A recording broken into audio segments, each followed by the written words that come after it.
want to touch on a taboo subject, a controversial subject.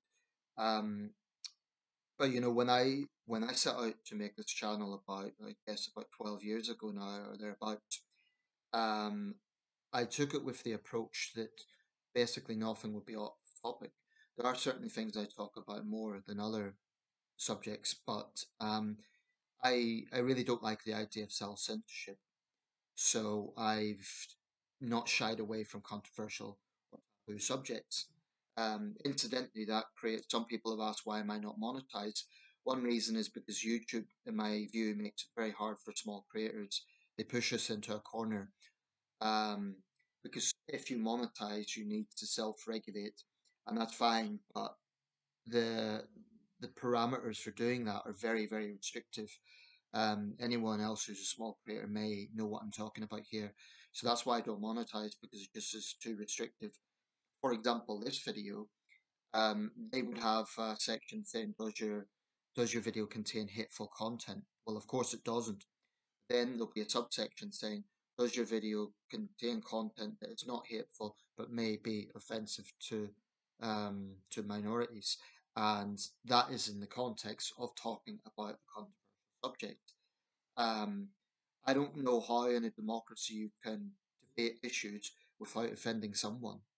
Um, so YouTube needs to reflect that. The point that I'm making is they make it very restrictive. Anyway, that's that. Um, I've made quite a lot of videos on the subject of the war in the Near East, and I find it profoundly depressing. It's not the only war going on in the world. Yesterday, 500 people have supposedly died in the latest violence in Sudan, and that gets scant coverage by comparison. Now, some of this is a lack of outside interest. Some of it is access to journalists. This is something people need to appreciate. Sometimes journalists have restrictions on reporting. So, there's that as well. I also think the conflict in the Holy Land gets, or the Near East, or the Levant, we can describe it anyway, gets more attention than others because of its critical importance in human culture and faith. Um, when I've spoken about this, I've always been careful to make important caveats. It's not to say I'm neutral. I'm reluctant to say I'm neutral because that presents a 50-50 situation, and I don't think it's 50-50. Clearly, a lot more um, Arabs have died than Israelis. But the genesis of this latest violence is the October 7th attack. Now, of course, it didn't begin on October the 7th. That's a mantra that's often been said. It's been going on for decades. We know that. But that was a major escalation. It was the biggest attack on the Jewish state since the Holocaust. So that is an important context. I do think that Israel does see this as a fight for survival. And when you look at the genocidal agenda of Hamas and Hezbollah, that isn't surprising. And I don't blame Israel in a sense for looking at it that way. But I also feel that Israel has lost a lot of goodwill, A, because of the staggering number of civilian deaths. And they can say, oh, you can't trust the Hamas figures, etc. But whatever way you gloss this over, if you have an extensive bombing campaign in a densely populated civilian area, it's going to cause casualties. Um, the recent thing on the BBC, I actually sympathise a bit with the BBC because I really do think it will be condemned no matter what approach it takes. Now, I think that some of the wording they use is wrong. I think they're wrong to not call Hezbollah and Hamas terrorist organizations because that's what they legally are under the laws of this country. BBC is a state broadcaster and so should reflect that rather than just saying, oh, this is how the British government designates it. Um, but what pro-Israelis need to remember is the BBC is just as criticised by the other side. There's many people out there on the hard left and pro-Palestinians who are convinced the BBC is a pro-Israel outlet. I think you'll be hard pressed to find any outlet that is as balanced as it can be, um, or it could obviously do better. But I mean, there's other outlets that are a lot more biased than the BBC, one way or the other. Al Jazeera is very biased towards the Palestinians. And if you look at publications like The Telegraph, the Daily Mail, definitely GB News. They don't care about dead Palestinian children. Their whole focus is Israel's narrative. Um, so when you reflect on that, the BBC is by no means the worst. Do the, does that mean I think it shouldn't be criticised or that it can't improve? No, I think it's wrong to take the stance on Hamas and Hezbollah that it does. But I will defend the BBC for covering civilian deaths. I don't think it points to an anti-Israel bias to say these civilians were killed in an Israeli airstrike. That's a fact. That is an empirical fact. So what's all this got to do with the title of the video? Well, we've seen a lot of warnings that with this conflict in Israel and its neighbours, there's been a rise in hate crimes in the West, both against Jewish people and against Muslims. Incidentally, that was one of the groups that was complaining about the BBC being pro-Israel, also monitors hate crimes against Muslims, I understand. Um, it works both ways. There has been some spiteful, violent attacks against Jewish people in London and Manchester. In America, there's been attacks against Palestinians. There were 3 Palestinian students shot in a college, I think it was in Connecticut or Massachusetts, somewhere in the Northeast anyway. Um, there was an elderly Jewish man, pro-Israeli, who died. I think he suffered a heart attack during a demonstration somewhere in the United States. So the reverberations of this conflict go beyond. And because people have such strong views on it, I think it is unfortunately true that there has been a rise in hate crimes and the risk of hate crimes. Um, I want to say something absolutely for the record, just so there's no doubt. I think that anti Semitism is poisonous. I think that anti Jewish conspiracy theories, for example, about Jewish world control and the narrative of Jews controlling the banking system and the media and all of that is poisonous. I've come across anti Semitism directly on more than one occasion, and it always makes me deeply uncomfortable. I'm not Jewish, I come from a Christian background. Um, my middle name's Jewish, Samuel, but Judeo Christian traditions there. But I'm Christian. My great grandfather was Jewish, but I understand that it isn't on the paternal line, so I'm a Christian. But I feel instinctively uncomfortable when I hear and see naked anti-Semitism, as any reasonable person should. Um, in Europe we have a dark history there. There's no escaping that. The Holocaust is the most obvious example, but also the medieval blood libels and pogroms. There is a dark history there. England wasn't as bad as some countries, but within England we also had anti-Semitic violence. Bifford's Tower in York, for example, um, was a scene where 150 Jews got into the tower and took their own lives rather than be killed by the mob. There were a lot of cases around the Middle Ages of Christian children involved in supposed blood libel cases, that is to say, they were found dead in mysterious circumstances and Jews were blamed. During the Black Death, Jews were blamed. It's irrefutable that throughout their history, the Jewish people have been persecuted. Um, And I find that anti Semitic conspiracy theories, you don't see this leveled against other groups. Even though, I mean, you don't see this leveled against Russians or Chinese to the same extent. It's true that after COVID, there were hate crimes against Asians. And it's true that after Ukraine, there was a lot of animosity towards Russians, but you don't see the same depth of conspiracy theories towards other groups. Even though Europe has suffered Islamist terror for years, um, I don't think you get the same extent of conspiracy theories. I suppose you could say within far right groups you have things about the Muslim takeover of Europe and this sort of thing. I treat that with caution because if we look at Europe's only Muslim majority countries, which I believe are Bosnia and Albania, partly because of the violent history in those countries, there is fragile um, integration going on or fragile communities living side by side.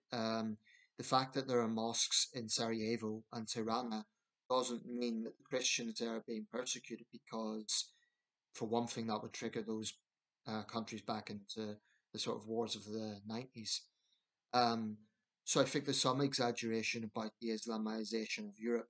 Having said that, we have had a problem with Islamist extremism in Europe, and that is a fact. That is absolutely a fact. I don't think that every Muslim should be treated with suspicion. I don't think it's the case that every Muslim secretly wants to create an ummah or Pakistan across Europe. But we have had a problem with Islamist extremism, and that's a fact. And saying so doesn't make someone Islamophobic. Um, but I will say this, and this might be a controversial thing, but I'm going to say it because I think it's true. Just as Islamophobia is sometimes used to silence criticism of Islamist extremism, I do think sometimes right wing pro Israelis will use anti Semitism as a way to silence criticism of Israel. Um, if you look at the position some of them take, for example, on the BBC thing, I don't think they really want a balance. I think they genuinely expect the BBC to just put out a pro Israel narrative with no questions whatsoever. Now, that's wrong.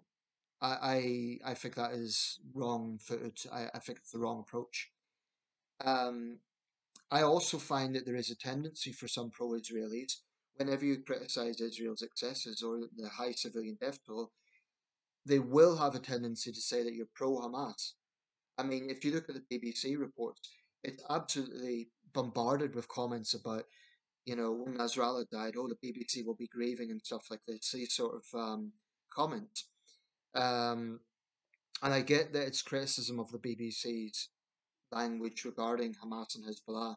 It's quite a stretch to say we think the language is wrong and they're taking the wrong editorial approach, saying that they actually sympathise and support these brutal terrorist organisations. I think that's very unreasonable and unfair. But I do think sometimes anti Semitism is used to silence criticism of Israel. Now, I apply anti Semitism where it's valid, i.e., when Jewish people have been subjected to hate crime. That's disgusting. No one should have to go through that. There was a young lad in North London, going to the synagogue and he got rocks thrown at him. That's abhorrent in the 21st century to be happening in Britain. I feel disgusted by it, and I hope in such cases the perpetrators are caught and punished. But criticizing the state of Israel, or for that matter, criticizing someone who happens to be Jewish, disagreeing with their opinions, doesn't equate to anti-Semitism. And I do think there is a tendency for some Israelis, pro-Israelis, to weaponize that. Um, I mean, among other things, there are many Jews who are critical of Israel and even more so critical of Netanyahu. Um, Throughout this war, there's been huge rallies against Netanyahu. Apparently, at the moment, his polling is a little bit better than it was, but it's it just goes to show that there's cynical figures in Netanyahu's government that at UN level will try to weaponize anti-Semitism. One of his cabinet members got in hot water for wearing the Star of David at the UN, as if to say, it's the same as the Holocaust. Um, I think that's a very taboo thing to go down because it's true that October the 7th was the deadliest event for Jewish people since the Holocaust. But is this comparable to the Holocaust? What Israel's facing now? I'm not sure. I think that is, I think it's two different situations. In World War II, you had a genocide of the Jewish people. Um, there are, I guess, similarities in terms of the genocidal intentions of Hamas and Hezbollah, but if we're going by the actual risk to human life, there's been far, far more casualties on the Arab side. That's just a fact. Um, I don't say that Israel's engaging in genocide. I stopped short of that. But I do think it's committed some war crimes. And I do think that some of the approaches it's taking are highly morally questionable. Just flattening a place and then telling people, well, please move before we destroy your home. It doesn't sit well with me. Um, and I know that it's easy for me to say this thousands of miles away. It's not a black and white situation. It isn't easy to take on these groups without civilians being at risk. It's just there's so many civilians have been killed. I mean, Netanyahu was talking on the people of Lebanon to rise up against Hezbollah, but if they've had their entire family wiped out in an Israeli airstrike, they may not love Hezbollah, but they're certainly not going to see Israel as their liberators or, be on Israel's side. It just defies human nature. Um, so I'm going to conclude this, but my position on anti-Semitism is it is real, it is a problem in society, and it needs to be called out. But I think there needs to be a little bit of pushback against some right-wing pro-Israelis who weaponize this as a way to silence legitimate debate and criticism of Israel. Now, in the pro-Palestinian demos, there has definitely been anti-Semitism, and there has definitely been people holding pro-Hamas, pro-Hezbollah signs. I think they're foolish. I mean, I think the pro-Palestinian movements are foolish for not polarizing these people and not isolating their movements from those people. I've got no problem with someone who wants to protest in favor of Palestinian or Lebanese civilians. But if they're going to hold signs praising Hamas or Hezbollah, that's idiotic, it's offensive, and it's just wrong-headed. Because that will give pro-Israelis, you know, a reason to say, look, these are anti-Semitic rallies. There was an incident last year in London, may have been earlier this year.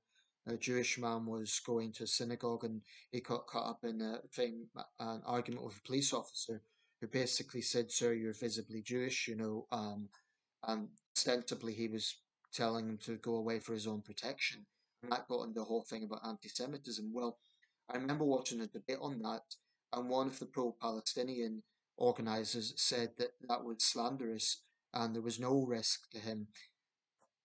I'm not sure if that's true. I'm sure if a visibly Jewish man, i.e., wearing a skull cap and so on, had went through one of those demos, there would be contingents who would vocally heckle them and possibly worse. And we know that because people who've been at theatres when comedians have got up and made skits about Israel, they've been visibly hounded out of the theatre.